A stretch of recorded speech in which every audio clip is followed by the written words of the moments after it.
in the BCCI were here. আইসিসির জরুরি board meeting. Bharat match বয়কটে আইসিসির বড় ক্ষতি। পাকিস্তানের চাপে পড়ে শেষ পর্যন্ত সিদ্ধান্ত বদলালো খুদ আইসিসি। শেষ মুহূর্তে বিশ্বকাপ খেলতে যাচ্ছে বাংলাদেশ দল।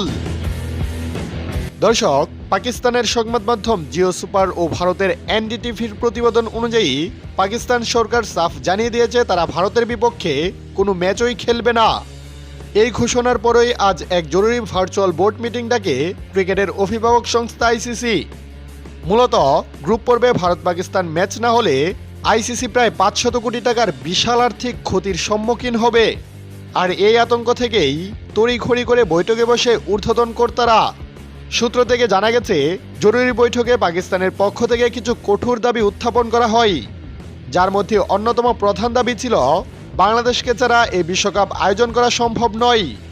পাকিস্তান স্পষ্ট করে দিয়েছে যে বাংলাদেশের অংশগ্রহণ নিশ্চিত না হলে তারা টুর্নামেন্টের সমীকরণ মেনে নেবে না। আর্থিক ক্ষতি এড়াতে এবং টুর্নামেন্টের জৈলুস বজায় রাখতে শেষ পর্যন্ত আইসিসি পাকিস্তানের প্রায় সব দাবি মেনে নেওয়ার ইঙ্গিত দিয়েছে। আর এতে স্পষ্ট হয়ে উঠেছে যে পাকিস্তানের এই অনড় অবস্থানের মূল লক্ষ্য ছিল 18 কোটি বাঙালির লাল সবুজ প্রতিনিধিদের বিশ্বকাপে ফিরিয়ে আনা। আইসিসির চূড়ান্ত সিদ্ধান্তের আনুষ্ঠানিক ঘোষণা এখনো না এলেও পর্দার আড়ালের খবর বলছে, সব ঠিক থাকলে শেষ মুহূর্তে বিশ্বকাপের বিমানে চড়তে যাচ্ছে লিটন মুস্তাফিজরা।